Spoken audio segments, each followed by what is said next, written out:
কখনো যাত্রী বেশি, কখনো রাতের আঁধারে একা পেয়ে সর্বস্ব কেড়ে নিচ্ছে ছিনতাইকারীরা। আর তাতে বাধা দিলে ছুরিকাঘাতে বা শ্বাসরোধ করে করা হচ্ছে খুন। বন্দরনগরীতে একদিনের ব্যবধানে এমন দুটি ঘটনা ঘটে খুলশী থানা এলাকায়, যাতে 6 জনকে আটকের পর জানা যায় নগরীতে সক্রিয় আছে এমন 8টি ছিনতাইকারী চক্র। গেল 13 অক্টোবর নগরীর খুলশী আমবাগান এলাকায় উদ্ধার হয় গার্মেন্টস কর্মকর্তা জাহাঙ্গীর আলমের লাশ। তার একদিন পরেই একই থানা এলাকায় মায়ের চিকিৎসার জন্য এসে খুন হতে হয় নাসির উদ্দিন নামে আরেক যুবককে।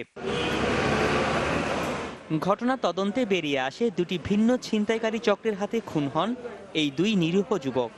দুটি ঘটনায় আলাদাভাবে আটক হওয়া 6 জনই স্বীকার করেছে খুনে জড়িত থাকার কথা। বলছে তুই আয়, তোর এক জায়গায় নিয়ে যাবো।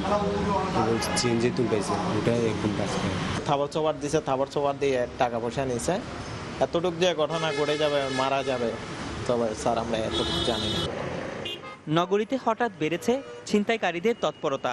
বিশেষ করে অটোরিকশায় যাত্রী বেশে উঠে অভিনব কায়দায় ছিনতাই করছে দুর্বৃত্তরা। যেখানে তাদের সুবিধা সুযোগ মতো আর কি, ওরা সামনের গাড়ি থামায়, সামনের জন পিছনে এসে ওর কোলের উপর বসে যায়, বসে ওকে মুখ চেপে ধরে কেসে বের করে দিয়ে দেয়। আমরা আরও অনেক কিছু তথ্য পেয়েছি, কোথায় কোথায় তাদের এই লাইনের লোকজন আছে, তো সেগুলো আমরা কাজ করছি।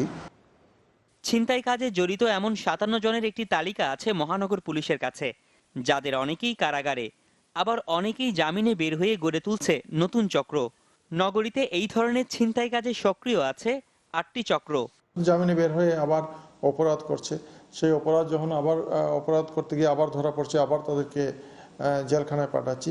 অর্থাৎ এই একটি ইঁদুর বিড়াল খেলা এটি চলছে। কোনোভাবে কোনো অপরাধী চক্র যাতে এইখানে সক্রিয় হতে না পারে, এই বিষয়টি নিশ্চিত করার জন্য আমরা সকল থানাকে ইতিমধ্যে নির্দেশ দিয়েছি।